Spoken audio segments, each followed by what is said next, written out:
اعوذ باللہ من الشیطان الرجیم اعوذ بکلمات اللہ التامات من شر ما خلق اعوذ بکلمات اللہ التامات من شر ما خلق اعوذ بکلمات اللہ التامات من شر ما خلق اعوذ باللہ السمیع العلیم من الشیطان الرجیم اعوذ باللہ السمیع العلیم من الشیطان الرجیم اعوذ باللہ السمیع العلیم من الشیطان الرجیم بسم اللہ الرحمن الرحیم ثم تولیتم الا قلیلا منکم وانتم معرضون. اوپر اس کو بیان ہو چکا تھا کہ ہم نے بنی اسرائیل سے ان چیزوں پر عہد لیا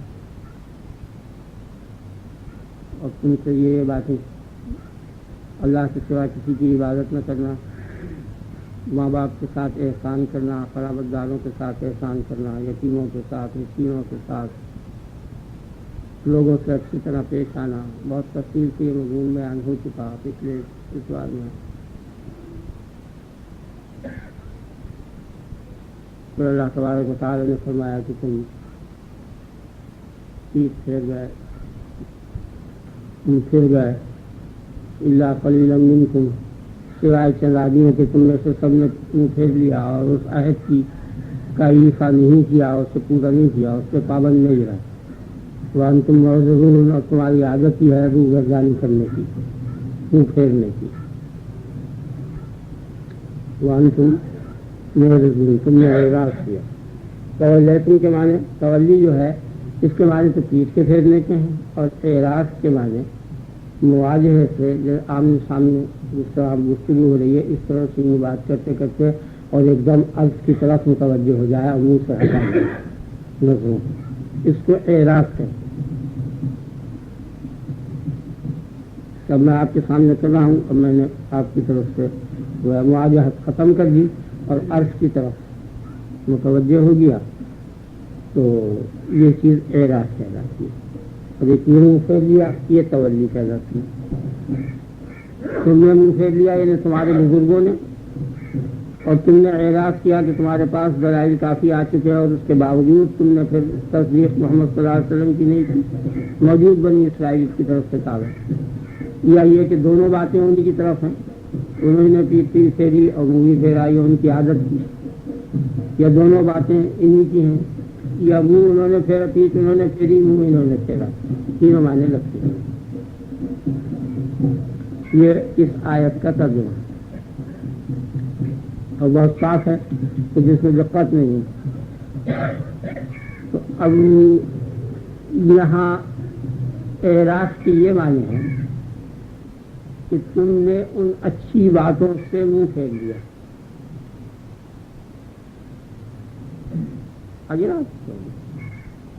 اب یہ ذرا باریک بات ہے، اسے آپ غور کریں گے تو سمجھ میں آئے گی. اور یہاں ایک قصہ طلب ہے، ایک قصہ ہو چکا ہے دہلی میں اس کے متعلق، اور یہ صدیوں سے ایک بات چلی آ رہی ہے کہ قرآن شریف میں جہاں اعراض کا لفظ آیا ہے تو اس کو ضم کا پہلو دیا گیا. تولی اور اعراض، پیٹ پھیرنا اور منہ پھیرنا، عام طور پر یہی سمجھا جاتا ہے اور اکثر آیات سے بھی یہی پتہ چلتا ہے کہ وہ ہدایت اور رشد بننے کی اور اخلاق اور بھلائیوں سے منہ پھیر لیا. آپ کی سمجھ آ گئی؟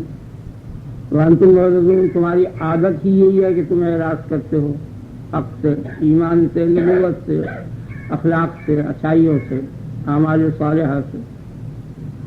عام طور پر یہ علماء کا خیال ہے، متقدمین حضرات کا اور متاخرین کا. متقدمین کتابیں ہیں، لیکن قرآن شریف میں اعراض کے معنی اس کی ضد کے بھی آئے ہیں.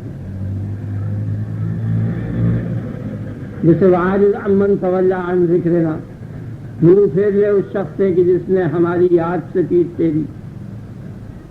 اعرض عمن تولیٰ، اعرض عن الجاہلین، جاہلوں سے منہ پھیر لے.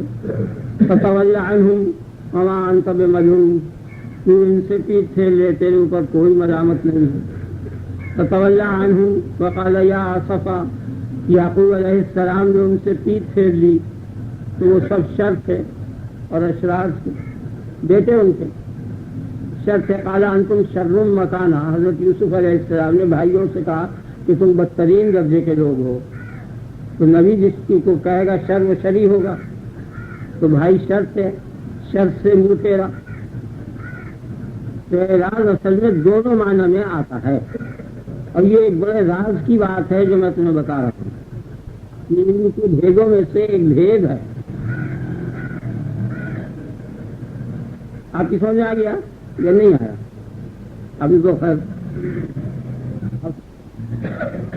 نہیں سمجھنا. یعنی اعراض اور تولی جس طرح اچھائی سے ہوتی ہے اسی طرح برائی سے ہوتی ہے.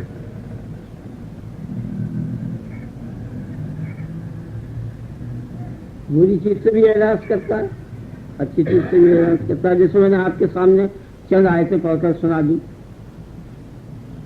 عارض عن الجاہلین جگہ جگہ ہے. عارض من تولی عنہ دونوں چیزوں کو. وہ ہم جو ہیں وہ سب بری چیزیں ہیں، برے لوگ ہیں. جن سے نبی منہ پھیرے وہ برائی ہے.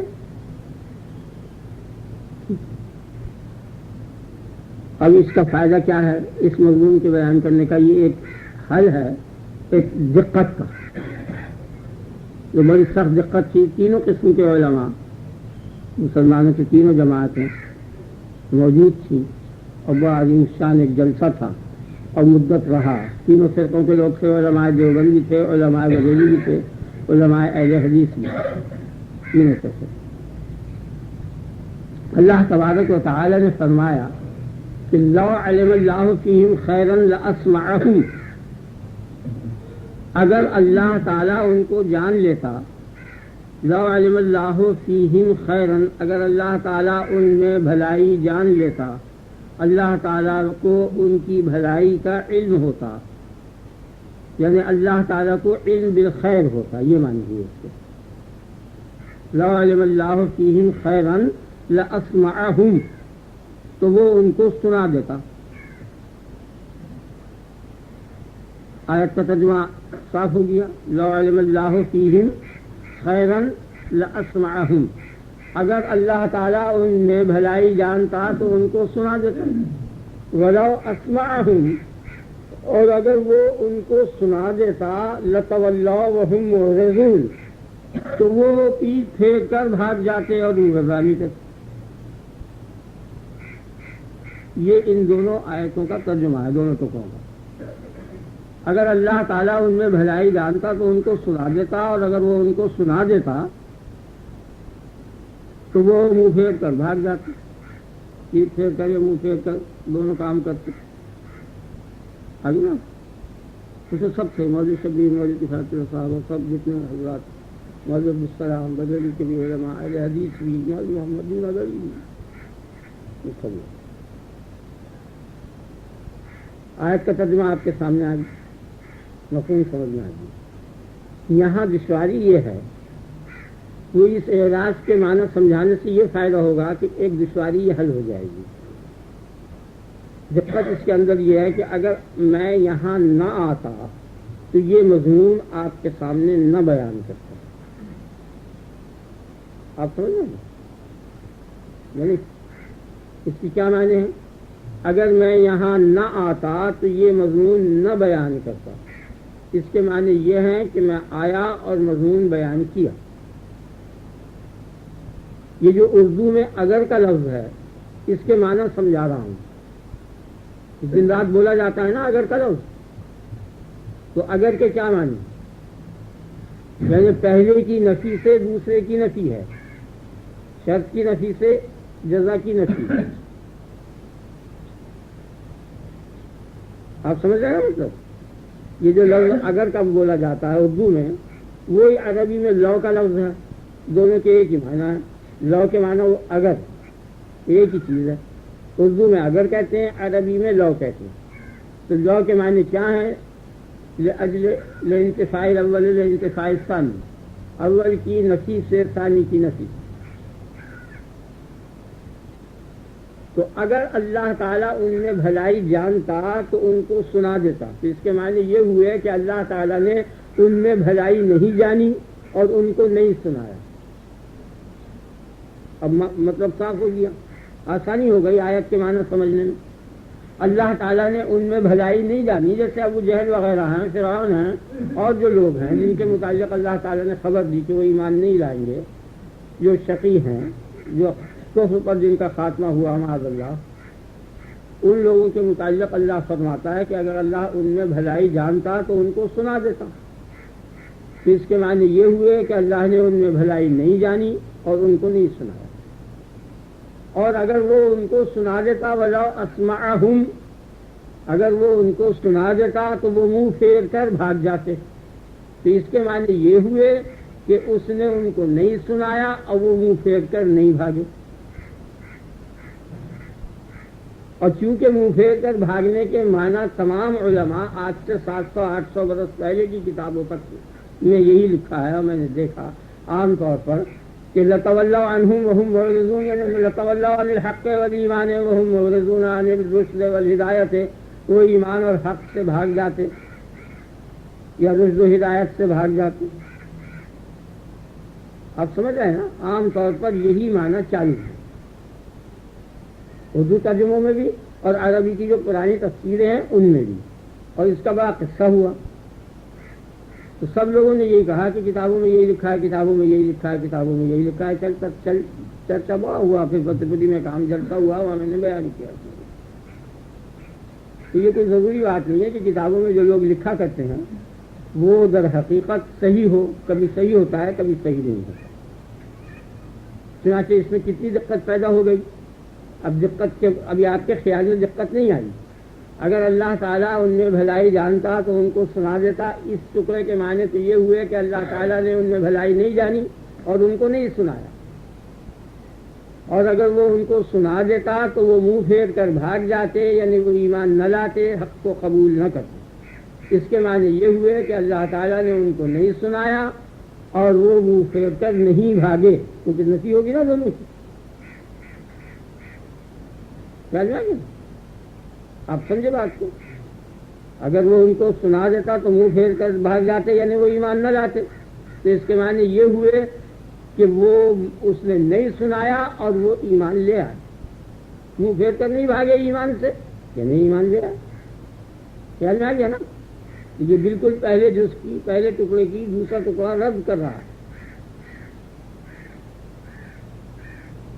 یعنی اللہ نے جس کو نہیں سنایا وہ کیسے ایمان لا سکتا ہے؟ ایمان تو وہ لائے گا کہ جس میں اللہ بھلائی جانے، اور اسی کو وہ سنائے گا، اور جس کو وہ سنائے گا وہی جو ہے ایمان لائے گا، اور جس کو نہیں سنایا وہ کیسے ایمان لا سکتا ہے؟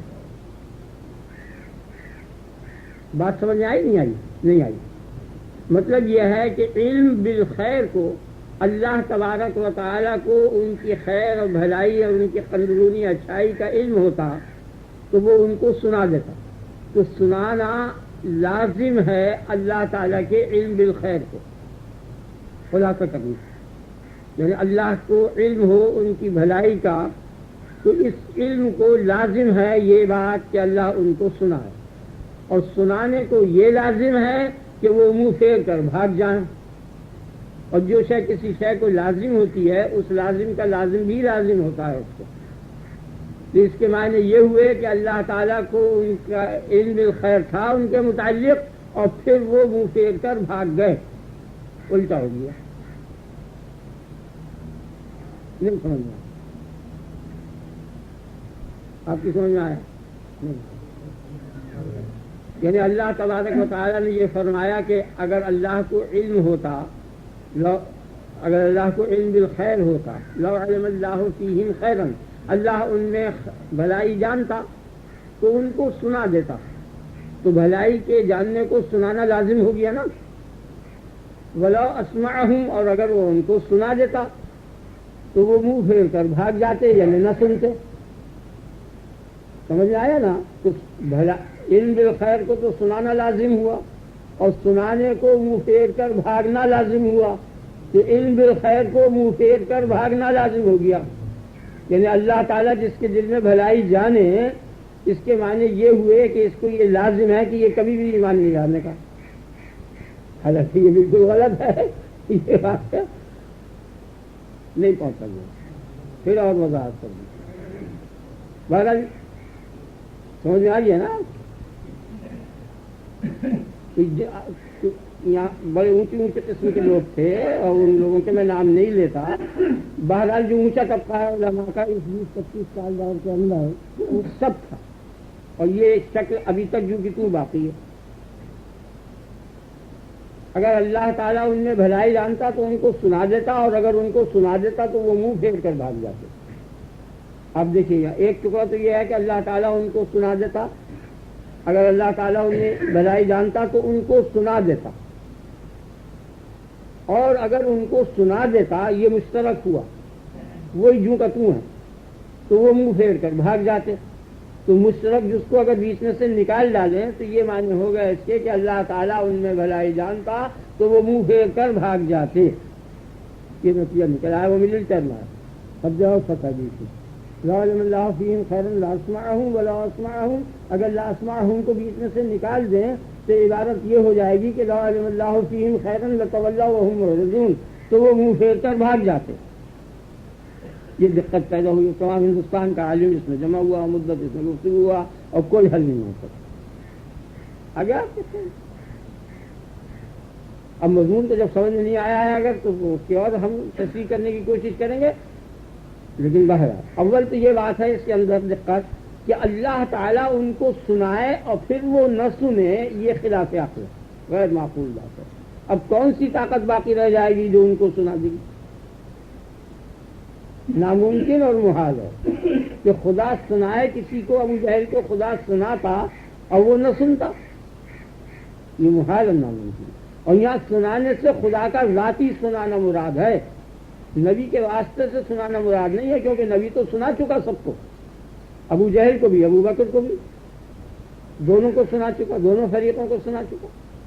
نبی کے واسطے سے جو ہدایت ہوئی ہے وہ تو عام ہے, اس میں تو کوئی ایمان لائے گا نبی کی ہدایت پر اور کوئی ایمان نہیں لانے کا. تو نبی تو سب کو سنا چکا, بے شک وہ صحیح ہے, اور اس میں کسی نے مانا کسی نے نہ مانا, اس میں کوئی حرج نہیں ہے. لیکن خدا اگر کسی کو سنائے اس کے معنی یہ ہے کہ بغیر واسطہ نبی کے اگر خدا تعالیٰ کسی کے دل میں کوئی بات ڈالے اور اسے حق سنائے اور پھر وہ نہ سنے اور ایمان کو چھوڑ دے اور ہدایت کو چھوڑ دے اور خدا کی بات نہ سنے, آپ سمجھ رہے ہیں نا, کہ یہ بالکل گویا غیر معقول بات. ایک دقت. دوسری دقت یہ کہ لو کے جو معنی ہے اگرچہ وہ بالکل غلط ہوگا. تیسری دقت یہ کہ یہ آیت جو ہے منطبق ہے شکل اول پر منطق کی. لا علم اللہ فیہم خیرا لا اسمعہم ولا اسمعہم لتولوا وہم معرضون. اگر اسمعہم کو ہم بیچ میں سے نکال دیں تو ادھر کا ایک ٹکڑا بچے گا, ادھر کا ایک ٹکڑا بچے گا, اور دونوں کو ملائیں گے تو وہ غلط ہو جائے گا. اس کے معنی یہ ہوں گے کہ لا علم اللہ فیہم خیرا لتولوا, اگر اللہ تعالیٰ ان میں بھلائی جانتا تو وہ منہ پھیر کر بھاگ جاتے. تو یہ بالکل صحیح نہیں ہے, غلط ہے. اللہ تعالیٰ بھلائی جانتا تو قطعی وہ منہ پھیر کر نہ بھاگتے, بلکہ اللہ تعالیٰ ان کو سناتا اور وہ سنتے اور اللہ کی مانتے. اس کا کوئی حل اور جواب نہیں ہو سکا. بہرحال آپ کی سمجھ میں آیا یا نہیں آیا؟ جتنا بھی سمجھ میں آ سکے, اگر ایک دو آدمی کی بھی سمجھ میں آ جائے تو غنیمت. بہرحال مقصد حاصل ہوگی. آپ کی سمجھ میں آ گیا نا. یہ دیکھا بہت لوگوں نے کوشش کی اور کوئی اس کا جواب نہیں ہوا. ابھی بھی ہے, اب بھی موجود ہے. ساری دنیا کی کتابوں میں یہی لکھا ہوا ہے, خواہ تفسیر اردو کی ہو خواہ عربی کی ہو. بعض بڑے اکابر لوگوں نے یہ کہا کہ وہ ایسے ازلی شقی تھے کہ ان کو خدا بھی سناتا تو وہ نہ سنتے. تو پھر اب یہاں دو دقتیں ہیں. ایک تو یہ کہ شقاوت ازلی نہیں ہے, ازلی تو صرف خدا ہے, نہ سعادت ہے نہ شقاوت ہے نہ شقی ہے نہ سعید ہے, کوئی ازلی نہیں ہے. جب شقی ازلی نہیں تو شقاوت کیا ازلی ہوگی؟ خیال میں آ گیا نا. اور اس کے علاوہ جب شقاوت ازلی ہو چکی تو پھر ہدایت مایوس ہے, بیکار ہے. اور پھر یہ کہ اب خدا تبارک و تعالیٰ کیا کرے گا جب خدائی اس شقاوت کو دور نہیں کر سکتا, تو اب کون سی طاقت آئے گی جو اس کو دور کرے گی؟ آپ سمجھ گئے نا. یہ اس تینوں فریقوں کے جو جلیل القدر علماء تھے انہوں نے یہ بتایا کہ اس آیت کے معنی اصل میں یہ ہیں کہ اللہ تبارک و تعالی یہ ایسے ازلی شقی ہیں ابو جہل وغیرہ کہ خدا بھی سنائے تو نہ مانے. حالانکہ یہ بات غلط ہے. اللہ تعالیٰ نے کہا وَلَوْ شِئْنَا لَآتَيْنَا كُلَّ نَفْسٍ هُدَاهَا، اگر ہم چاہیں تو ہر شخص کو ہدایت کر دیں. وَلَوْ شَاءَ رَبُّكَ لَآمَنَ مَنْ فِي الْأَرْضِ كُلُّهُمْ جَمِيعًا، اگر تیرا رب چاہے تو تمام روئے زمین کے آدمی ایمان لے آئے. مَا كَانَ لِنَفْسٍ أَن تُؤْمِنَ إِلَّا بِإِذْنِ اللَّهِ، کسی شخص کی مجال نہیں ہے جو اس کے اذن کے بغیر ایمان لائے. تو معلوم یہ ہوا کہ اذن ایمان کا وہی دیتا ہے، اور جہاں جگہ جگہ. وَلَوْ شَاءَ رَبُّكَ لَجَعَلَ النَّاسَ أُمَّةً وَاحِدَةً، اگر تیرا رب چاہتا تو لوگوں کو ایک ہی فرقہ کر دیتا، سب مومن ہی مومن ہو جاتے. تو اس سے یہ پتہ چل گیا کہ رب نے ہی نہیں چاہا، رب نے ہی نہیں سنایا. اگر وہ سناتا تو قطعی مانتے ہیں، پھر اور کس کی مانیں گے اگر رب نے سنایا. آپ سمجھ گئے نا؟ وَلَا يَزَالُونَ مُخْتَلِفِينَ إِلَّا مَنْ رَحِمَ رَبُّكَ، تیرا رب چاہتا تو سب کے سب ایک ہی امت ہو جاتی. کیونکہ یہ برابر اختلاف کرتے رہے ہیں، برابر اختلاف ہو رہا ہے. اِلَّا مَنْ رَحِمَ رَبُّكَ، سوائے ان لوگوں کے جن پر تیرے رب نے رحم کر دیا، وہ تو مستثنیٰ ہے اختلاف سے، ورنہ سب کے سبھی اختلاف کریں. اور اس کی وجہ بھی بتا دی، وَلِذَالِكَ خَلَقَهُمْ، اور اسی اختلاف کے لیے اللہ نے ان کو پیدا کیا ہے. تو ان کو تو ہر حال کفر کرنا ہی ہے. وَلِذَالِكَ کہنے وَلِذَالِكَ الاختلاف خَلَقَهُمْ، اللہ نے ان کو پیدا اسی لیے کیا ہے، اس لیے وہ برابر اختلاف ہی کریں گے، سوائے ان چند آدمیوں کے جن پر اس کی خاص عنایت اور رحمت ہے، وہ اختلاف نہیں کریں گے، وہ ہدایت قبول کریں گے. میرا مطلب یہ ہے اس مضمون کے بیان کرنے کا کہ اللہ تبارک و تعالیٰ چاہے تو سبھی کچھ ہو سکتا ہے، اور کوئی چیز ایسی یہ دنیا تو بہت کافی چرچا رہا. تو بہت جلیل القدر کابر علماء کا مجموعہ اسی طرف ہے، اور یہ کتابوں میں یہ لکھا ہے، اور ان کا بیان یہ ہے کہ چونکہ تمام استادوں نے اور بزرگوں نے یہی معنی لکھے ہیں، اس لیے اسی عقیدے پر ہیں، اور ان اعتراضات کا جواب وہ نہیں دے سکتے. یہ تین اعتراض تو لازمی ہے کہ اللہ تبارک و تعالیٰ کی کوئی قدرت کے یہ منافی ہے، لاؤ کے معنی غلط ہوئے چلے جاتے ہیں. پھر ہم اس کو اگر اس کو منطقی شکل پر منطبق کرتے ہیں تو نتیجہ جو ہے وہ متناقض نکلتا ہے. آگے نا آپ سمجھ گئے نا؟ آپ کے خیال میں آیا؟ بات سمجھ آ گئی نا؟ اگر اللہ تعالیٰ ان میں بھلائی جانتا تو ان کو سنا دیتا، اور اگر ان کو سنا دیتا تو وہ منہ پھیر کر بھاگ جاتے، انہیں نہ سنتے یا نہیں مان لاتے. یہ معنی ہوئے آیت کے. اب جیسا کہ تمام کتابوں میں لکھا ہوا ہے تفسیر کی، تو اس کا نتیجہ یہ ہوا کہ اللہ تعالیٰ ان میں بھلائی جانتا تو نہ جاتے. اگر یہ غلط، اللہ تعالیٰ نے ابو بکر میں بھلائی جانی وہ ایمان لیا ہے، ابو جہل میں بھلائی نہیں جانی وہ ایمان، ابو جہل میں بھلائی نہیں جانی وہ ایمان نہیں لائے. اگر ابو جہل میں بھی بھلائی جانتا اللہ تو اس کو بھی سناتا، وہ بھی سنتا اور ایمان لے آتا، بھاگتا نہیں جس طرح یہ نہیں بھاگے. آگے نا آپ سمجھ گئے نا؟ تو چونکہ دین کی بات کی اور علم کا ایک بھید ہے، اور اس آیت میں وہ مضمون آ گیا تو میں اس کو بیان کر دیتا ہوں. آپ کی سمجھ آئی نا؟ ذہن میں بیٹھ گیا نا یا نہیں؟ تو میں پہلے بھی ایک قصہ سنا چکا ہوں کہ ایک بار ایک دفعہ ایک عجیب و غریب نفس کا حال معلوم ہوا جالینوس کو، اور اس کو بہت قیمتی وہ معلوم ہوا. تو اس نے یہ چاہا کہ اس کو دفتر میں سے نکال دوں اور اس کو نہ لکھوں. تو رات کو اس نے خواب میں دیکھا کہ اوپر سے آسمان کی طرف سے ایک فرشتہ آیا اور اس کی دیوار پر بیٹھا، اور اس نے آواز دی اور کہا کہ اے جالینوس، تیرا رب یہ فرماتا ہے کہ میں نے تجھ کو ہدایت کی اور عجیب و غریب تجھے نفس کا راز بتایا، اور تو اس کو میرے بندوں سے چھپاتا ہے. تو اس نے صبح اٹھتے پھر جھٹ لکھ دیا اس کی کتاب میں. تو اس لیے دین کی بات کو اور علم کی بات کو چھپانا نہیں چاہیے، حالانکہ یہ بات جو ہے صدیوں سے غلط چلی آ رہی ہے، صدیوں سے. آج سے 1800 برس پہلے کی تفسیروں میں بھی میں نے یہی بات دیکھی جو آج کل کے علماء کرام فرمایا کرتے. تو اب اس کا جواب میں سناتا ہوں آپ کو، اور آپ اسے غور کر کے سن لیں اور سمجھ لیں، اس کے بعد پھر آگے چلیں. خیال میں آ گیا نا آپ کی ذہن بیٹھ گیا؟ تو یہ شہرت ہو گئی ہے اور صدیوں سے، اور یہ معنی چلے آ رہے ہیں. جواب اس کا وہی ہے جو میں آیت کے معنی میں پہلے حل کر چکا کہ لو علم اللہ فیہم خیرا لاسمعہم، اگر اللہ تعالیٰ ان میں بھلائی جانتا تو ان کو سنا دیتا. اور اگر وہ ان کو سناتا تو وہ منہ پھیر کر بھاگ جاتے. تو کائے سے بھاگ جاتے؟ وہ ایمان اور ہدایت اور حق سے نہیں بھاگتے بلکہ کفر اور ضلالت سے بھاگ جاتے. اگر خدا ان کو سنا دیتا تو ابو جہل وغیرہ کو تو وہ کفر سے اور ضلالت کو چھوڑ کر فوراً بھاگ جاتے اس سے اور ایمان لے آتے. اور اب یہ معنی بھی صحیح ہو گئے، لو کے معنی بھی صحیح ہو گئے. شکل اول پر وہ منطبق تھی آیت، وہ بھی منطبق ہو گئی کہ اگر اللہ تعالیٰ ان میں بھلائی جانتا تو ان کو سنا دیتا، اور اگر وہ ان کو سنا دیتا تو وہ قطعی کفر کو چھوڑ کر بھاگ جاتے یعنی ایمان لے آتے. تو نتیجہ یہ نکلا کہ اگر اللہ تعالیٰ ان میں بھلائی جانتا تو وہ ایمان لے آتے. یہ نتیجہ شکل اول کے مطابق نکل آیا. اور لو کے معنی بھی صحیح ہو گئے کہ اگر اللہ تعالیٰ ان میں بھلائی نہ جانتا تو وہ ایمان نہ لاتے. یہ صحیح ہے اور حق ہے، سب باتیں ٹھیک ہوگی. بڑی عجیب بات ہے، آپ کی سمجھ میں آ گئی؟ تو عام طور پر یہ مشہور ہو گیا ہے کہ اعراض جو ہے اور تولی عام تفسیروں میں اس کے معنی حق اور ہدایت اور رشد اور نیکی اور بھلائی سے منہ پھیرنا ہے. یہ نہیں ہے، یہ غلط.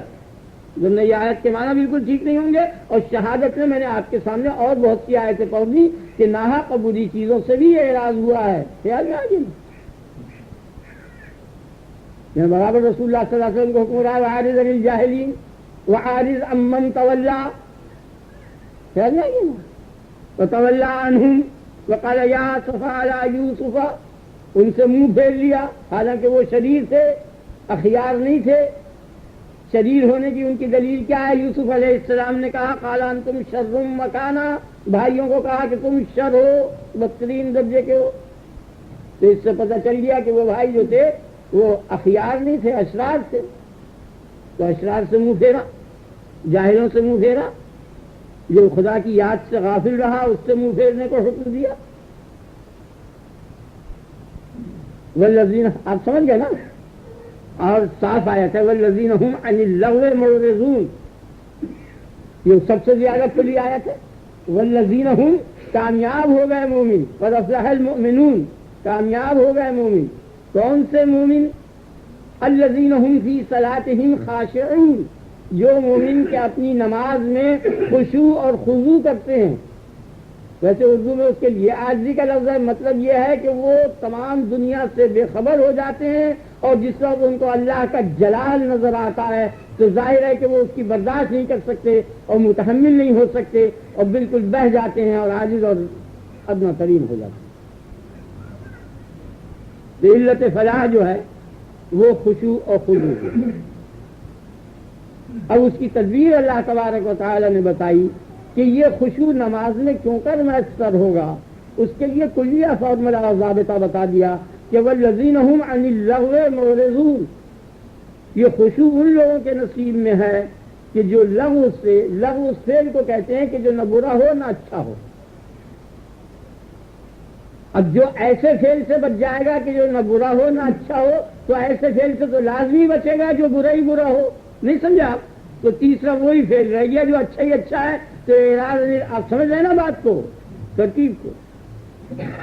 تو اعراض عن اللغو جو ہے وہ موجب فلاح ہو ہی گیا لازمی طریقے سے ہے. اور معرضون یعنی معرضون عن اللغو ہے. اللغو بری چیز ہے، نہیں سمجھا آپ؟ تو اعراض عن اللغو ہو گیا نا.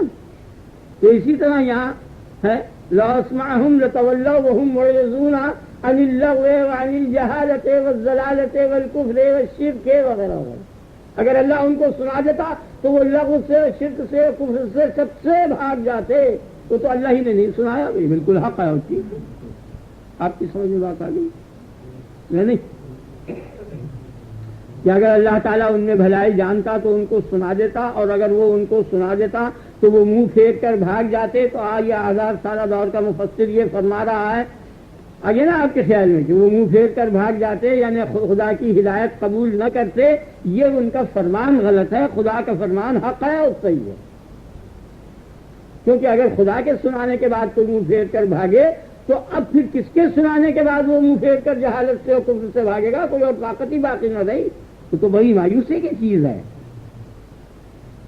لہذا لتولوا عنہم وہم معرضون کے جو معنی مفسرین حضرات نے فرمائے ہیں رحمت اللہ علیہ مجمعین، اس سے ان کی کوئی تنقیص نہیں ہوتی. آپ یہ سمجھ لیں ایک بات، ہمیشہ آپ یاد رکھیں کہ سمندر کی تنقیص نہیں ہوا کرتی کبھی بھی. حالانکہ بعض جگہ ایسی آ جایا کرتی ہیں کہ چھوٹی سی کشتی سے ٹکرا جاتا ہے، ٹکڑا ہوتا ہے مٹی کا، پہاڑ کا، اوپر سے سمندر معلوم ہوتا ہے وہ، لیکن وہاں گز دو گز ہی پانی ہوتا ہے، ٹکرا جاتا ہے کشتی سے اور ٹوٹ جاتا ہے، خیال جائیے نا۔ تو سمندر ہونے کے لیے یہ لازمی نہیں ہے کہ ہر جگہ 8 میل کی گہرائی ہو، خیال جائیے نا، کہیں 2-3 گز پہ بھی وہ سمندر ہی کہلاتا ہے۔ 20 سمندر میں ٹکرا جاتی ہیں کشتیاں، وہاں نشان لگا دیے جاتے ہیں، علم لگا دیے جاتے ہیں کہ جہاز والے پرے پرے لے جائیں۔ تو ان بزرگوں کی غلطی سے ان کی تنقید کبھی نہ سمجھنا۔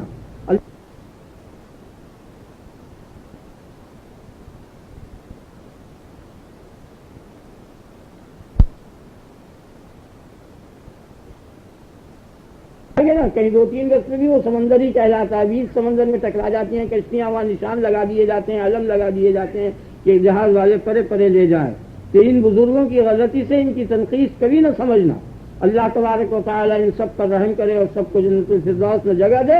غلطی یہ ضرور کریں گے نہیں، بزرگ نہیں رہنے کے پھر نبی ہو جائیں گے، یہ سمجھ آئیے نا۔ تو ان کو نبوت سے دور کرنے کے لیے لازمی غلطی کرنا ہے، دینا ہے نا۔ ہاں، کیونکہ بعض معتقد حضرات ایسے ہیں کہ وہ اس قسم کی بات سماعت نہیں فرماتے اور اس سے برا مانتے ہیں، اس لیے میں نے بتایا کہ اس سے ان کے کمال کی، ان کے تقدس کی، ان کی بزرگی کی نفی نہیں ہوتی، بلکہ ان کی نبوت کی نفی ہوتی ہے۔ یہ بین دلیل ہے اس چیز کی کہ وہ نبی نہیں تھے، نبی ہوتے تو غلطی نہ کرتے۔ اور ہمیشہ بڑا ہی عالم غلطی کرے گا، چھوٹا عالم تو ہمیشہ ڈبک ڈبک رہتا ہے، تذبذب میں رہتا ہے، کہوں نہ کہوں، کوئی مانے نہ مانے کیا ہے، تو ہمیشہ غلطیاں بزرگوں ہی سے ہوتی ہیں، آپ سمجھ گئے نا۔ اور یہ عظیم الشان غلطی تھی جو میں نے آپ کے سامنے بیان کی، آپ کی سمجھ میں آ گیا نا۔ آپ اسے ریکارڈ کر لیں اور ریکارڈ کر کے یہ قیمتی مضمون ہے، بہت قیمتی۔ وَإِذْ أَخَذْنَا مِيثَاقَكُمْ لَا تَسْفِكُونَ دِمَاءَكُمْ وَلَا تُخْرِجُونَ أَنفُسَكُم مِّن دِيَارِكُمْ ثُمَّ أَقْرَرْتُمْ وَأَنتُمْ تَشْهَدُونَ۔ وَإِذْ أَخَذْنَا مِيثَاقَكُمْ، اب یہ دوبارہ سنا ہے، اور جب ہم نے تم سے عہد لیا، وَإِذْ أَخَذْنَا مِيثَاقَكُمْ لَا تَسْفِكُونَ دِمَاءَكُمْ، کہ تم اپنا خون مت بہاؤ اور تم اپنے آپ کو یا اپنے آپس والوں کو اپنے شہروں سے نہ نکالو، تو پھر تم نے اس بات کا اقرار بھی کر لیا اور اس کے تم نے کہا ہم شاہد ہیں اپنے اوپر، وانتم تشہدون، کتنا پختہ وعدہ کیا بنی اسرائیل کو کہتے ہیں۔ ثم انتم ہؤلاء تقتلون انفسکم وتخرجون فریقا من دیارکم، ادھر تو تم نے اس زور شور سے اقرار کیا اور اپنے نفس پر شہادت دی، اور پھر تم یہ ہو گئے، ثم انتم ہؤلاء، تم ایسے ہو گئے، یہ معنی۔ ورنہ ظاہر میں انتم کا لفظ جو ہے وہ خطاب کے لیے ہے اور ہؤلاء جو ہے وہ غائب کے لیے ہے، اس لیے دونوں میں کچھ معنی صحیح نہیں لگتے۔ تو مفسرین نے کہا یا ہؤلاء، اے وہ لوگ، تو میں نے اس پر یہ اعتراض کیا کہ یا بھی خطابی کے لیے ہے، کچھ حاجت نہیں ہے۔ بعضوں نے کہا آنی ہؤلاء، وہ بھی کچھ نہیں لگتا، بلکہ سیدھی بات یہ ہے کہ تم نے جو اقرار کیا تھا تو تمہیں تو اس حال پر رہنا چاہیے تھا، اس اقرار کی پابندی کرنی چاہیے تھی کہ خوریزی نہیں کرنی چاہیے تھی اور آپس والوں کو جلا وطن نہیں کرنا چاہیے تھا، تو بجائے اس کے تم یہ ہو گئے، کیا ہو گئے تم؟ تقتلون انفسکم وتخرجون، تم ایسے ہو، یہ بمانے ایسے کو، تمہاری اب یہ حالت ہے۔ حالانکہ طے یہ ہوا تھا کہ ہم نہیں نکالیں گے جلا وطن آپس والوں کو نہیں کرنے کے، اور آپس میں خوریزی اور خون نہیں بہائیں گے، اب تمہاری یہ حالت ہو گئی۔ سلمان تم ہؤلاء کے معنی یہ حالت ہو گئی، کیا؟ تقتلون انفسکم، کہ تم اپنے آپ کو قتل کرتے ہو۔ یہاں اپنے آپ سے قتل کرنے کے معنی یا تو خودکشی کے ہیں، تو خودکشی کے لیے تو تیار ہے انسان، کبھی تیار نہیں ہوتا، مجبور ہے خودکشی نہ کرنے پر۔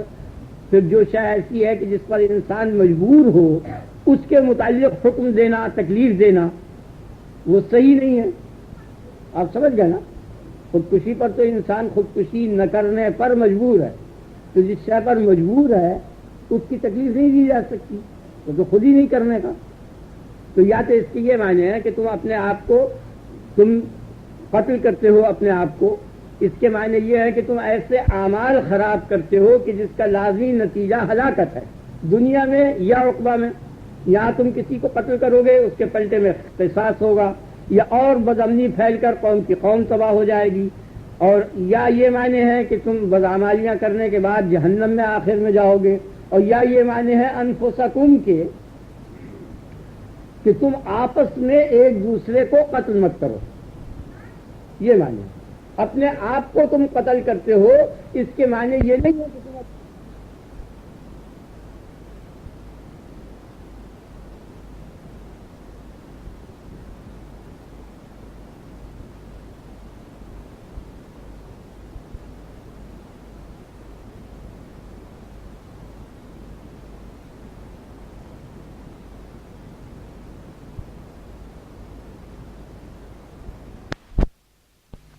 رضی اللہ عنہ ہے۔ اور انفسنا سے مراد حضرت علی، اس پر شیعہ اور سنی دونوں متفق ہیں، سمجھ گئے نا کہ انفسنا سے مراد حضرت علی کرم اللہ وجہ۔ اور یہ ظاہر ہے کہ محمد صلی اللہ علیہ وسلم سب سے افضل ہے، اور چونکہ علی جو ہے وہ نفس محمد ہیں بحکم عیسائیت کے، تو یہ بھی سب سے افضل ہو گئے۔ زیادہ سے زیادہ یہ ہے کہ محمد صلی اللہ علیہ وسلم تمام انبیاء سے افضل ہے، تو اس دلیل سے یہ لازم آتا ہے کہ تمام انبیاء سے علی بھی افضل ہوں، لیکن غیر نبی کی افضلیت جو ہے بیرونی دلیل سے ثابت ہو چکا کہ غیر نبی نبی سے افضل نہیں ہوتا، تو انہوں نے یہ کہا شیعوں نے کہ چلو وہاں سے اس نے ٹکڑے کو کاٹ دو، بہرحال انبیاء کے علاوہ جو جتنے لوگ ہیں ان سب سے ضرور وہ افضل ہوگا نفس محمد ہونے کی تقدیر پر۔ آگے نا سمجھ آ گیا نا؟ تو انفس کا لفظ آیا تو میں نے کہا آپ کے سامنے یہ ایک چیز بھی آ گئی ہے، نفس کے متعلق بتا دوں۔ اس استدلال کا صحیح جواب نہیں ہے، اور طریقے سے دیے ہیں۔ صحیح جواب یہ ہے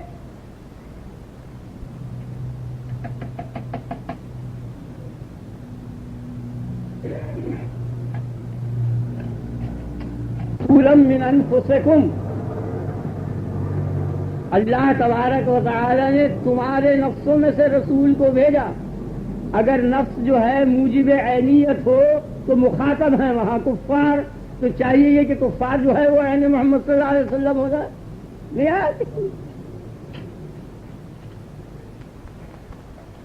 لہذا یہاں انفسنا سے مراد نسبی اتصال اور دینی اتصال ہے، ذاتیات میں نفسیت نہیں ہے، عینیت۔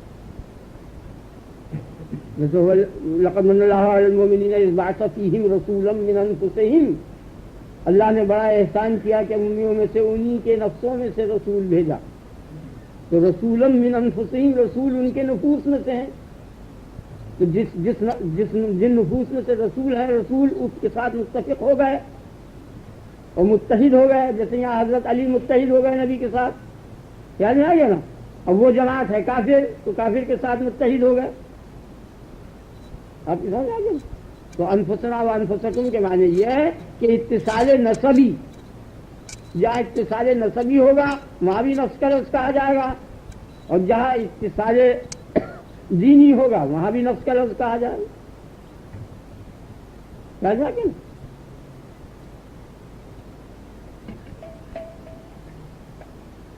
جیسے اخا عاد، اخا لوط، اخا نوح جگہ جگہ آتا ہے، نوح کا بھائی، لوط کا بھائی، شعیب کا بھائی۔ وَإِلَىٰ مَدْيَنَ أَخَاهُمْ شُعَيْبًا، مدین کی طرف ہم نے بھیجا ان کے بھائی شعیب کو، تو وہ جو اخوت تھی وہ نسبی اخوت تھی۔ اسی طرح یہ جو انفسیت ہے اور نفسیت یہ نسبی ہے۔ آپ کی سمجھ آ گیا نا؟ دونوں مسئلے بڑے عجیب ہیں۔ تقتلون انفسکم، تو یا تو اس تقتلون انفسکم کی یہ معنی ہے کہ تم پر قصاص ہوگا اگر تم کسی کو قتل کر دو گے، یا یہ معنی ہے کہ نظم عالم برباد ہو جائے گا اور پھر کوئی شریعت باقی نہیں رہنے کی، یا یہ معنی ہے کہ یہ موجب عذاب جہنم ہے، یہ تم افعال برے کر رہے ہو اس کا انجام جو ہے جہنم ہے، تو جہنم میں تمہارا جانا گویا تمہارا قتل کرنا ہے۔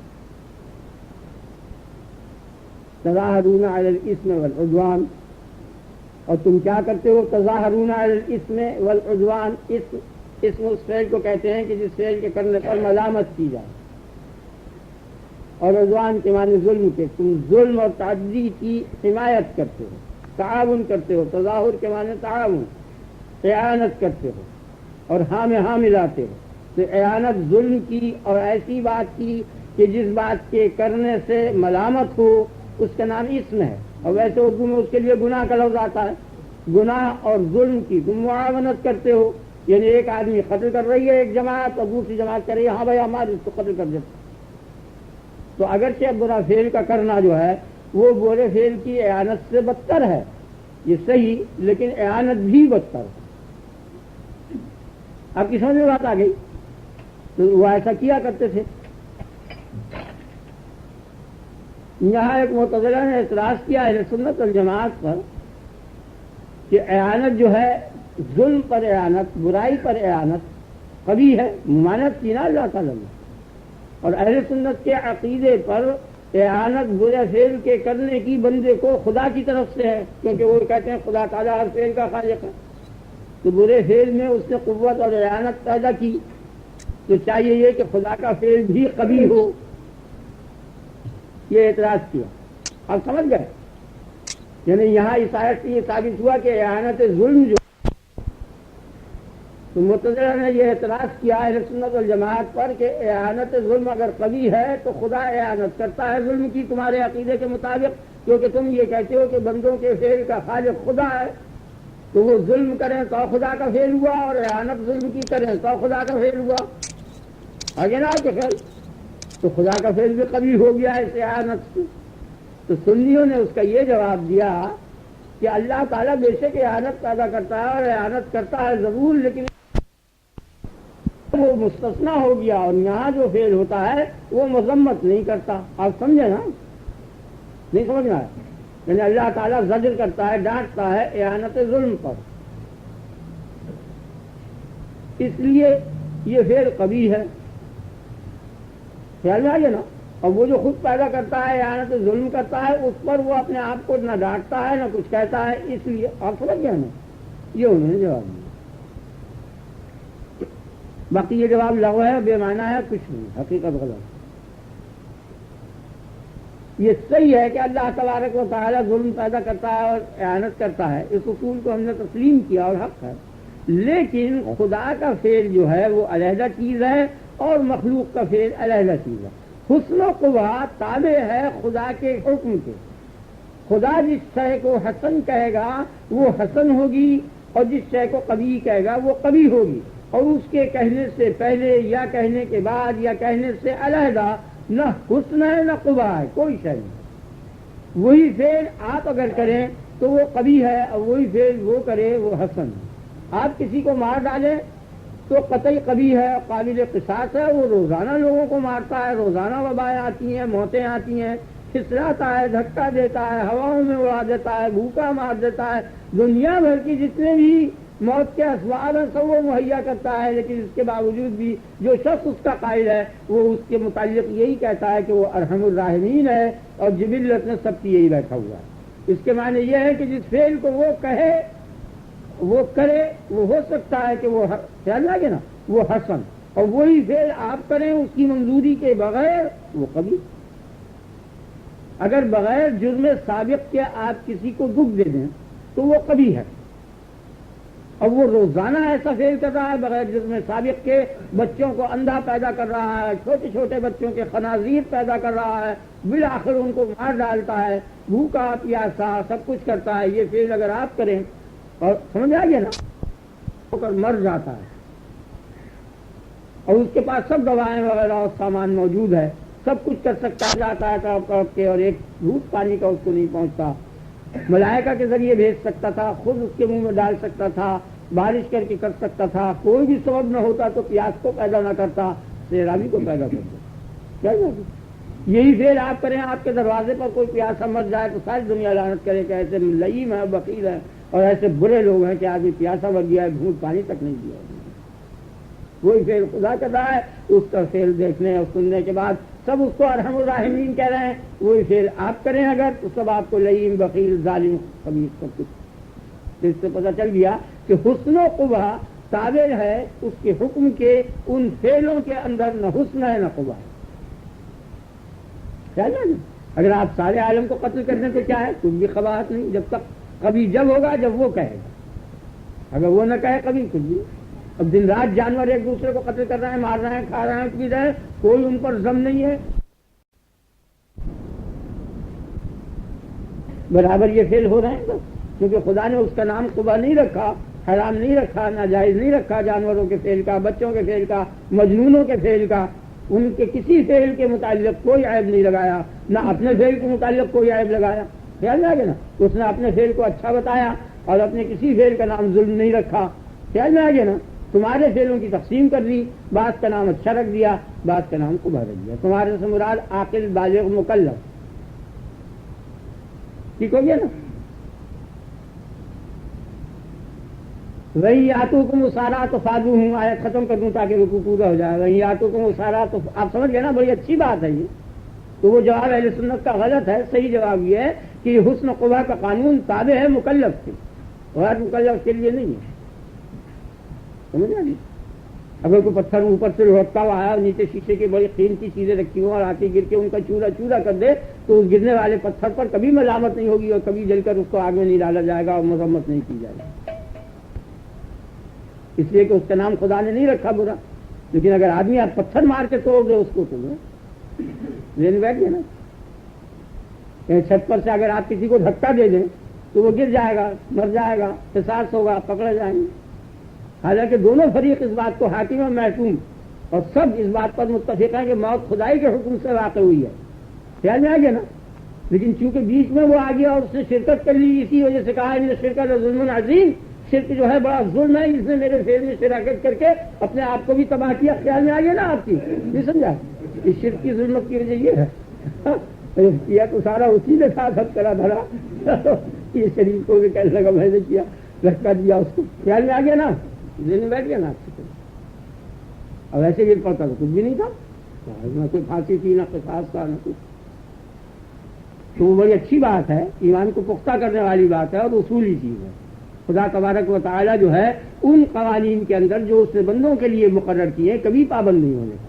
کوئی انسانوں کے لیے ہے، جنہیں انس کے لیے ہے اور باقی کسی کے لیے ہے. اور جنہیں اس میں سے بھی وہ جو عاقل بالغ ہیں، ہوشیار ہیں، مکلف ہیں، اور جو دیوانے ہیں، بچے ہیں، ان کے واسطے. بچہ سوچے میں کسی کا گلا کاٹ ڈالے تو کسی قانون میں بھی نہیں، اسلام نہیں، کسی قانون میں بھی چھوٹے بچے کو پھانسی نہیں ہونے کی.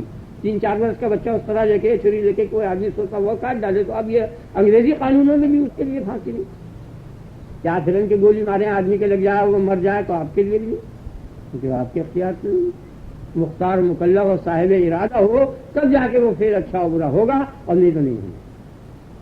اس لیے انس و جن کے علاوہ تمام کائنات اور خالق کائنات کے جو افعال ہیں ان میں حسن قبح لاگو ہی نہیں. چل جائے گا. اور اس کی وجہ کیا ہے وہ جب یہ بحث آئے گی تو میں آپ کو اس کی حقیقت بتاؤں گا کہ یہ کیوں ہے ایسی. یہاں آپ کی آیت کا ترجمہ ہوگا. وَإِن يَأْتُوكُمْ أُسَارَىٰ تُفَادُوهُمْ وَهُوَ مُحَرَّمٌ عَلَيْكُمْ إِخْرَاجُهُمْ. اب ان کی دوسری ایک لغویت بتائی کہ تمہاری حالت یہ ہے کہ جب وہ لڑائی ہوا کرتی تھی اور لوگوں کو قتل کر دیتے تھے اور جلا وطن کر دیتے تھے، اس کے بعد جب وہ قیدی ہو کر آیا کرتے تھے کچھ بچے کھچے لوگ، تو ان کو کچھ حمیت آتی تھی اس بات کی، تو یہ فدیہ دے کر، روپیہ دے کر ان قیدیوں کو چھڑا لیا کرتے تھے.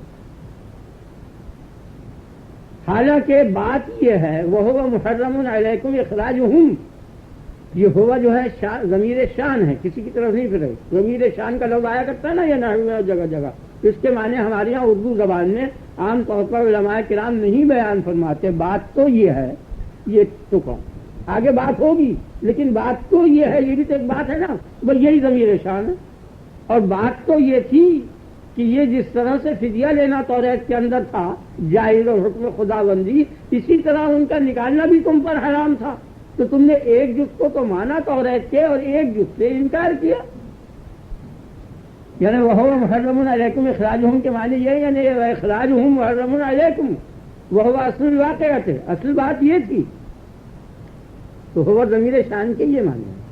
اور بات تو یہ ہے، یہ میں نے معنی صحیح گڑھ لی ہے قاعدے کے اندر ضمیر شان کے. میں ویسے ہی کہہ دیتے ہیں قصہ یہ ہے، بات یہ ہے، شان یہ ہے وَهُوَ محرم علیکم. اب ایک فارمولہ کلیہ بتاتا ہے، اسے یاد کر کے چلے جانا اور چھوڑنا نہیں ہرگز. بڑی قیمتی چیز ہے.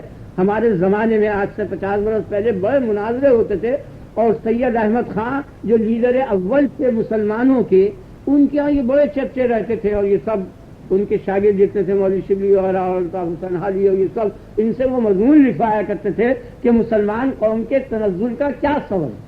اور اب بھی کچھ لوگ لکھتے ہیں. یہاں کراچی میں بھی میں نے دیکھا ایک رسالے میں بہت تفصیل اور صاف بات ہے. اللہ تبارک و تعالیٰ نے ایک کلیہ قاعدہ بتایا ہے, اسے آپ سمجھ لیں. تو کہتا افتؤمنون ببعض الکتاب وتکفرون ببعض. ارے کیا ہو گیا تم کو کہ تم کتاب کے ایک حصے کو تو مانتے ہو اور ایک حصے کو نہیں مانتے؟ ان لوگوں کو جلا وطن کرنا اور قتل کرنا جس طرح کتاب میں حرام ہے, آپ سمجھ گئے نا, یہ بھی حرام ہے جس طرح کہ ان کو تم قیدیوں کا چھڑانا حلال ہے اور ضروری ہے. توریت کی یا قرآن کی ایک آیت اس بات پر دراز کر رہی ہے کتاب اللہ کہ ان لوگوں کو چھوڑاؤ اور اچھائی کرو ان کے ساتھ, اور دوسری آیت یہ بتا رہی ہے کہ ان کو جلا وطن کرنا اور قتل کرنا ناجائز ہے. تو کیا ہوا, تم نے ایک بات کو تو مانا اور ایک کو نہیں مانا. افتؤمنون ببعض الکتاب وتکفرون ببعض. ارے کیا ہو گیا, کتاب کے ایک حصے کو مانتے ہو, بعض کتاب کے معنی ایک حصہ, وتکفرون ببعض, اور انکار کرتے ہو کتاب کے ایک دوسرے سے. تو اس کے واسطے کلیہ قاعدہ بتا دیا ہے, فما جزاء من یفعل ذلک منکم الا خزی فی الحیاۃ الدنیا. خزی کے معنی ایسا فعل کرنا جس سے شرم ساری ہو یا عذاب. خزی کے دونوں معنی, لفظوں کے معنی بھی یاد رکھنے چاہیے. کیا سزا ہے اس شخص کی کہ جو ایک حصے کو مانے اور ایک حصے کا انکار کرے؟ الا خزی فی الحیات الدنیا, دنیا کی قوموں میں پستی قوم سمجھی جائے گی, ذلت اور رسوائی ہے اس کے لیے. جو کتاب کے ایک حصے کو مانے اور ایک حصے سے انکار کرے. ایک حصے کو تو تم سب مسلمان کے مانتے ہو, جب ذکر آتا لا الہ الا اللہ محمد رسول اللہ سب کہتے ہو آمنا آمنا آمنا, اور اس کے علاوہ کتاب میں جو دوسرا مضمون عمل کے متعلق ہے اور معاملات کے متعلق ہے, ان میں سے کوئی بھی نہیں مانتا اس کو پورے طرح سے. شاید کوئی ایک آدمی ہو تو نہیں سمجھے. ایمان کو تو مانتے ہو اور عمل کو نہیں مانتے. کتاب کے ایک حصے پر تو ہے ایمان اور مانتے ہو, اور دوسرے حصے کو نہیں مانتے. دوسرا حصہ عمل کا تھا. تو مسلمان قوم کے تنزل کا صحیح سبب یہ ہے کہ وہ آمنا آمنا ضرور کہتی رہی اور عمل نہیں کیا. تو اس کی کیا سزا ہے؟ ما جزاء من یفعل ذلک منکم, تم میں سے جو بھی کوئی ایسا کرے اس کی کیا جزا یعنی کیا سزا ہے. کیا الا نہیں ہے کچھ سزا, الا خزی فی الحیات الدنیا, مگر دنیا کی زندگی میں رسوائی, سب سے بدتر قوم ہے. ارے یہ تو بالکل کافر ہو جاؤ تو جس طرح کافروں کو جو حال ہو رہا ہے وہ روز وہ تم کو ہو جائے گا. یا کتاب کے دونوں حصوں کو مان لو, تو جن لوگوں نے دونوں حصوں کو مانا تھا وہ تھے ابو بکر عمر عثمان علی وغیرہ, تم ویسے ہو جاؤ گے. نہیں آیا آپ کے خیال میں؟ اور دونوں کا انکار کر دو تو ایسے ہو جاؤ گے جیسے یورپ ہے اور امریکہ ہے وغیرہ وغیرہ. یہ کیا تم نے مسلمانوں نے طریقہ اختیار کیا کہ ایک حصہ ان کا مانتے ہو ایک حصہ ان کا نہیں سمجھے؟ ایک حصے کو مانتے ہو ایک حصے کو چھوڑتے ہو, اس کا نتیجہ یہ ہوا کہ تم تمام قوموں میں پست ہو گئے. یہ علت ہے, یہ یاد رکھو, بڑی عجیب بات. وَيَوْمَ الْقِيَامَةِ يُرَدُّونَ إِلَىٰ أَشَدِّ الْعَذَابِ, اب بدترین عذاب کی طرف دو جزا تم رجوع ہوگے. اولئک الذین اشتروا الحیاۃ الدنیا بالآخرہ, یہ وہ لوگ ہیں جنہوں نے دنیا کی زندگی اختیار کر لیا آخرت کے مقابلے میں اور اس کے بدلے میں. انہیں تو چاہیے یہ تھا کہ آخرت کو اختیار کرتے. فلا یخفف عنہم العذاب ولا هم ینصرون, ذرہ برابر بھی عذاب میں ان کی تخفیف نہیں ہونے کی اور نہ ان کا کوئی مددگار ہوگا. خیال میں آ گیا نا. مددگار تو اس لیے نہیں ہونے کا کہ مدد جو ہے وہ لازم ہے قدرت کو, اختیار ہو. یہاں کوئی کسی کو مارے پیٹے یا دکھ ہو تو دوسرا شخص با اختیار اگر ہو تو وہ اسے چھوڑا دے. وہاں جتنے بھی مکلف ہیں سب بے اختیار ہیں. والامر یومئذ للہ, اختیار اس دن صرف اللہ ہی کو ہوگا اور کسی کو اختیار نہیں ہوگا, کوئی نہیں بچا سکے گا. خیال میں آ گیا نا. اس وجہ سے تو وہ مدد نہیں کیے جائیں گے اور کوئی مددگار نہیں ہونے کا ان کا.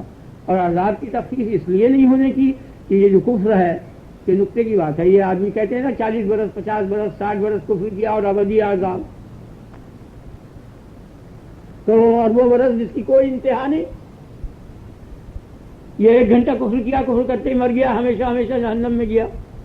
یہ عقل میں بات نہیں آتی. یہ دہریے وحریے ملحد یا کم علم لوگ عام طور پر کہتے ہیں, اور مسلمان بیچارے جو ناواقف ہیں وہ بھی حیران رہتے ہیں کہ اس کی سمجھ میں نہیں آتا.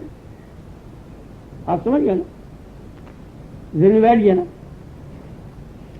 پہلے تو آپ یہ سمجھو کہ عذاب کی علت کیا ہے. عذاب کیا چیز ہے؟ آگ کیا چیز؟ یہ جتنے بھی عذاب ہیں اور دکھ ہیں ان سب کی حقیقت مفارقت. کم مفارقت ہے اگر, کم فراق ہے اگر, چھوٹا عذاب کہلائے گا. زیادہ مفارقت ہے زیادہ عذاب کہلائے گا. آپ سمجھ گئے؟ یہ نہیں اب چھری سے آپ کاٹ ڈالیں تکلیف ہوگی, یہ عذاب ہوا, دکھ ہوا, تو یہ کیا چیز ہے؟ ایک جز دوسرے جز کے ساتھ متصل تھا، وہ جدا ہو گیا، صرف جدائی اس شے کا چیز جس شے کی جدائی نہیں ہونی، اتصال ہونا چاہیے، متصل منفصل ہو گیا۔ تو جتنے بھی انفصال اور جدا کرنے کے آلات ہیں اور ذرائع ہیں، ان میں سب سے زیادہ جو جدا کرنے والی چیز ہے وہ صرف آگ ہے۔ یہی وجہ ہے کہ گوشت کو گلایا جاتا ہے، آپ قیمہ کٹوا لیں کتنا باریک ہوتا ہے، بالآخر مشین میں اس کو پیس لیتے ہیں، اس سے زیادہ تو باریکی ہو نہیں سکتی تھی، لیکن آپ نہیں کھا سکتے کیونکہ اس کے اندر ننھے ننھے جز ہوتے ہیں جو آپس میں ایک دوسرے کے ساتھ مندمج ہوتے ہیں، خیال ہے کہ نا، وہ جدا نہیں ہو سکتے کسی آلے کے ذریعے سوائے آگ کے۔ تو آگ سے ان اجزاء کو، ننھے ننھے سے جزوں کو، قیمے کباب والوں کو علیحدہ کیا جاتا ہے، ورنہ اس سے زیادہ کیا باریکی ہوگی قیمے سے؟ آپ سمجھ رہے ہیں نہیں بات کو میری؟ تو آگ اس کو الگ کر دیتی ہے۔ اس کو الگ کرنے کے معنی گلنا بولتے ہیں کہ گوشت گل گیا، اور نہیں الگ ہوا تو کہتے ہیں کچا ہے۔ یہ روز آپ گھروں میں دیکھتے ہیں نہیں دیکھتے؟ تو یہ جو آگ ہے یہ سب سے زیادہ مفارقت کر دیتی ہے کہ کوئی جز دوسرے جز سے متصل نہیں رہتا، ہر جز دوسرے جز سے الگ ہو جاتا ہے، یہی معنی اس کے گلنے کے، چل رہا ہے نا؟ تو اس میں پوری جدائی ہے، اس لیے آگ کا عذاب اللہ تبارک و تعالیٰ نے، معاذ اللہ، اللہ تم کو مجھ کو سب کو بچائے اس عذاب سے، مقرر۔ اور اس کی پیدائش کی علت کیا ہے اسے خوب اچھی طرح سمجھ۔ اس کی پیدائش کی علت یہ ہے کہ پہلے تم حس کو قیاس کرو۔ یہاں 4 خلط ہیں، سودا، صفرہ، بلغم و خون، اقلات اربع، 4 خلط ہیں۔ جب یہ اعتدال پر آ جاتے ہیں تو اس کا نام اطباء کی اصطلاح میں صحت کہلاتا ہے، سمجھ گئے؟ اسے صحت بولتے ہیں، آپ سمجھ گئے نا؟ اور ان کے مجموعے اسی 4 کے اجتماع کا نام، جب یہ خاص حالات پر آئیں اسی کا نام طبیعت ہے، اسی کو مزاج کہتے ہیں۔ اور پوچھتے ہیں آپ کا مزاج کیسا ہے، یعنی وہ اخلاق اربع جو ہیں اعتدال پر ہیں اور متناسب ہیں یا نہیں، یہ مانیے۔ مزاج شریف تو وہ شرافت کیا ہوتی ہے؟ وہ اعتدال۔ آپ کی طبیعت اچھی ہے، وہ طبیعت اچھی کیا چیز ہوتی ہے؟ وہی اعتدال، سمجھ میں آئیے نا؟ اور جب وہ اعتدال سے ہٹ جاتے ہیں اور ان میں سے تناسب جاتا رہتا ہے، تناسب کے معنی یہ ہے کہ ایک شے کو دوسری شے سے وہی نسبت ہو جو تیسری شے کو چوتھی شے سے ہے، خیال میں آئیے نا؟ تو وہاں صحیح سطح بن جاتی ہے، پہلی اور چوتھی کا حاصل ضرب دوسری اور تیسری کے حاصل ضرب کے برابر ہو جاتا ہے نا، علم عادت میں جیسے بالکل اسی قسم کی مستطیل شکلیں بھی بنتی ہیں یوکلڈ میں، اور عدد میں یہ اربع متناسبہ بنتا ہے، اور باقی جتنے مرکبات ہیں اس میں طبیعت بنتی ہے، تو طبیعت پوری مکمل ہو جایا کرتی ہے، خیال ہے نا؟ اور یہی تناسب اس پان میں جاری کیا ہے حکماء نے۔ اگر اس میں ذرہ خارج ہے، اگر ذرہ نہ ہو، یہ چاروں میں تناسب پیدا ہو جائے تو یہ مخرج بلغم ہے، زائد بلغم کو نکال ڈالتا ہے، اصلی رطوبت کو نہیں نکالتا، سمجھ آئیے نا؟ زائد رطوبت۔ اور جو بے تناسبی ہوئی، بے اعتدالی، تو جو اصلی رطوبت میں آیا ہے آتا ہے اسے بھی نکال دیتا ہے، تو زیادہ مضر پڑتا ہے۔ چنانچہ زیادہ کھانے والے پان کے جو ہیں وہ ان کو جو شکایتیں ہوتی ہیں اس کی یہی وجہ ہے کہ وہ تناسب نہیں پیدا کر سکتے۔ ابھی سمجھیں گے، اب جب وہ تناسب 4 خلطوں میں سے ہٹ جاتا ہے اور بے اعتدالی شروع ہوتی ہے تو ان بے اعتدالی کے لیے لازمی نتیجہ ہے عفونت کا، تعفن پیدا ہوتا ہے اخلاق میں، اسے عفونت کہتے ہیں، بدبو ایک قسم، اور اس سے وہ تبخیر ہوتی ہے اور بخار چڑھتا ہے، سمجھ میں آ گیا؟ تو بخار کی علت وہ عفونت ہوتی ہے۔ ان کا فلاں شخص جو ہے متعفن الاخلاق ہے، اور جو بھی متعفن الاخلاق ہے وہ محموم ہے، بخار زدہ ہے۔ تو حمہ و بخار کی علت تعفن اخلاق ہے۔ یہاں ڈاکٹر اور طبیب سب موجود ہیں، سمجھیں جو بات میں کہہ رہا ہوں یہی صحیح ہے اور حق ہے، اسے سب جانتے ہیں۔ یہاں کثیر طبیب موجود ہیں، کیوں؟ عفونت ہی تو سبب بنتی ہے نا حرارت کا، عفونت پیدا کر دیتی ہے حرارت کو، گرمی کو اور آگ کو، اس درجے پر ہو جاتا ہے 105 106، کیا جائے گا بہت تیز، یہاں تک کہ شعور ظاہر ہو جاتا ہے، وہ سرسامی بخار کہلانے لگتا ہے۔ آپ سمجھ رہے ہیں جو اس کے مظاہر ہیں۔ تو یہ کس وجہ سے ہوا؟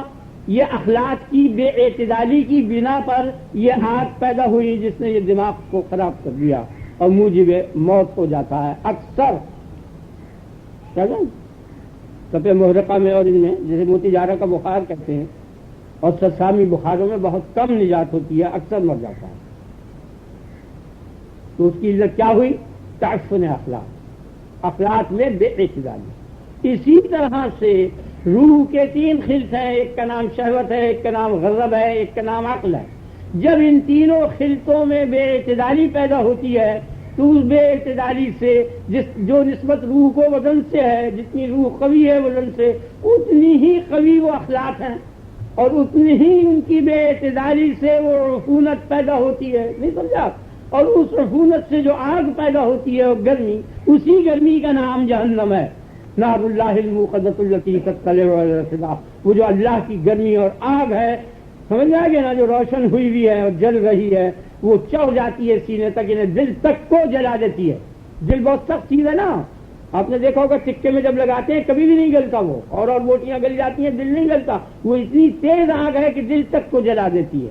یہ وہ آگ ہے جہنم کی. خیال جائے گا نا. یہ کون سی آگ ہے؟ جو روح کے اخلاق ہیں، ان اخلاق میں جو بے اعتدالی ہو گئی ہے، اس بے اعتدالی سے جو عفونت پیدا ہوئی ہے، اس عفونت کو یہ حرارت لازم ہے جس کا نام جہنم ہے. اس لیے یہ جدا نہیں ہو سکتی. آپ سمجھ گئے نا اچھی طرح سے؟ جہنم کے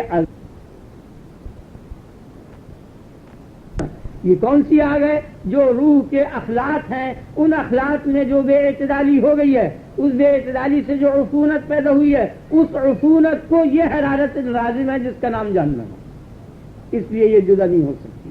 آپ سمجھ گئے نا اچھی طرح سے؟ جہنم کے عذاب کا سبب یہ ہے. مجھے آپ نے خیال سنا یہ اس لیے اس میں اعتدال قائم رکھنا چاہیے، اور طبیب روحانی اس میں اعتدال قائم کرے گا. جب تک نہیں قائم کرے گا صحت روح کو نہیں ہونے کی، اور روح چونکہ دائم رہے گی اس لیے وہ عذاب دائم رہے گا، برابر جلتی رہے گی. یہاں بھی وہ محسوس ہو رہا ہے، لیکن یہ حجاب ہے کلورفارم ہے بدن، اس لیے وہ روح کے اس عذاب اور گرمی کو محسوس نہیں ہونے دے رہا.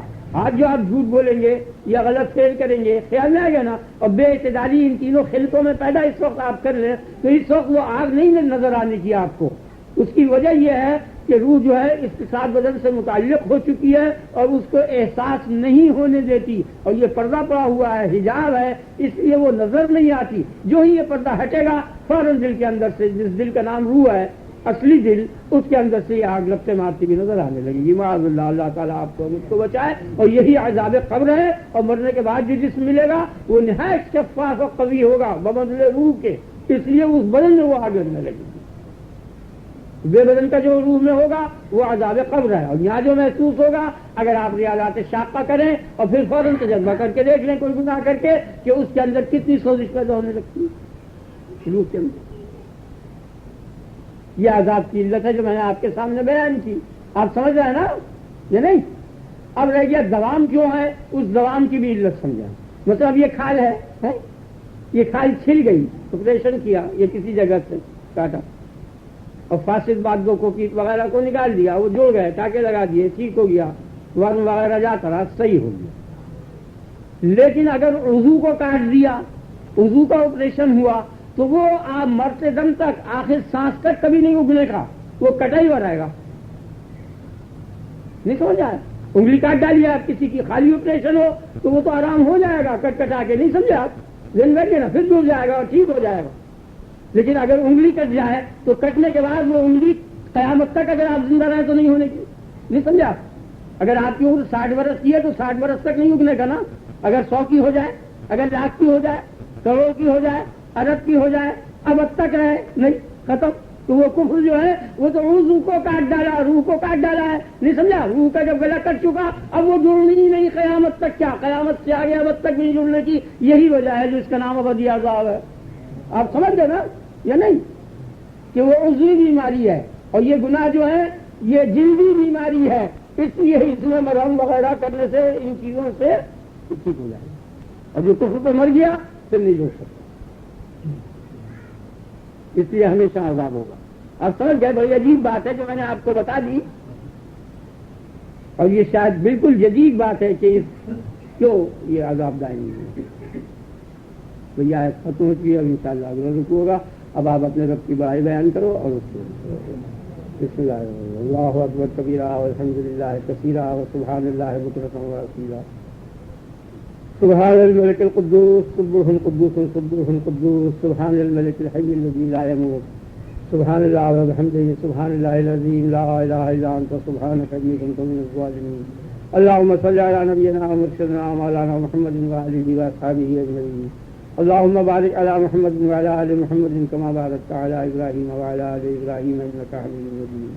اللهم إنا نسألك اليقين اللهم إنا نسألك اليقين اللهم إنا نسألك اليقين اللهم إنا نسألك العفو والعافية في الدنيا والآخرة. اللهم إنا نسألك العفو والعافية في الدنيا والآخرة. اللهم إنا نسألك العفو والعافية في الدنيا والآخرة. ربنا اغفر لنا ولإخواننا الذين سبقونا بالإيمان ولا تجعل في قلوبنا غلا للذين آمنوا ربنا إنك رؤوف رحيم. سبحان ربك رب العزة عما يصفون وسلام على المرسلين والحمد لله.